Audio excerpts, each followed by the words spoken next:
I had been living and working in New York City, which was fun and exciting, but my life was kind of just all about myself. You know, I didn't feel like I was really a part of something important. So ended up running into some Army recruiters, and they sold me on I can get called Guaranteed Station of Choice, which means you can get stationed wherever you want, and I had been itching to visit Europe. So I joined the Army in August of 2001. So I was the last basic training unit that started out before September 11th. April of 2003, we deployed to Kuwait and then moved into Iraq. Spent most of my time at the Baghdad International Airport, and that is where I met my husband. You know, we were in the same platoon. I call it a platoon romance, and these things happen. I mean, nothing bonds you together like a shared experience going to a war zone. We got married in 2005, started having babies, and so we went from combat missions to baby showers. That time of the Iraq and Afghanistan war, where service members were just going back and forth and multiple deployments, and it was chaotic. And for us, it was deployment, marriage, pregnancy, baby, second pregnancy, deployment, baby, move, third pregnancy, baby, move. It was just go, go, go, go, go.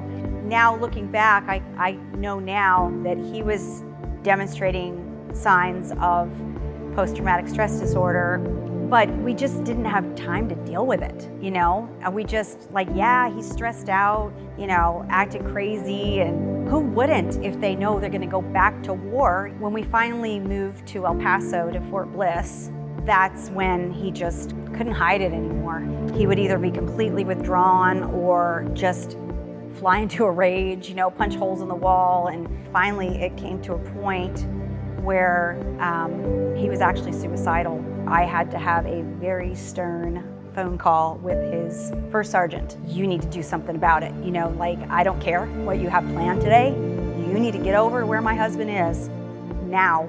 So the first sergeant picked him up and drove him to the hospital. That is when the treatment began. That's when we got the diagnosis of complex PTSD and major depression. That was rough, but that began our journey of, okay, you officially have this condition and now we're gonna get you treatment. So he started using his GI Bill to get his art degree. That was his dream. That was the best therapy that he ever did, specifically with photography. That's his focus. His body came back from the deployment, but he left his mind there. Every gal dreams of getting married and having kids and getting a house and living happily ever after, you know? Yeah, that was not what was going on. My kids started getting older, and honestly, I was getting antsy. I was a stay-at-home mom for 12 years, got my CDL and found out about night.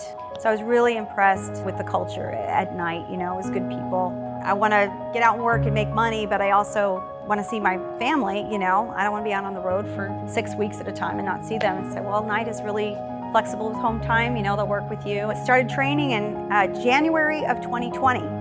Then the world changed again. So I tell people, I guess I was kind of destined to be an American hero. And it was nice to be recognized as an industry where, you know, I mean, everybody else was stay home, but the truck drivers were keep on going, you know, we need you. And we're not just in your way on the highway. This is your stuff here. Hey folks, I've got the toilet paper right here. I was asked in the end of November of 2020, hey, would you like to be one of our veteran drivers for the Fleet of Heroes? And of course, I said yes. Each Fleet of Heroes truck has its own theme. So my truck was the Welcome Home truck. This one highlights the families. War is hell, and those can be some very traumatic experiences. And then you come back together, everybody's been through what they've been through, and now you gotta blend back together as a family. Having lived those experiences, to be able to represent that and to say, we see you, you know, and we know that it's not just the service member that sacrifices, it's the whole family. Knight Transportation was actually hosting Phoenix, Arizona meeting for Truckers Against Trafficking. My terminal manager called me and said, hey, they need a truck driver representative. Can you go on up to the corporate office and be there?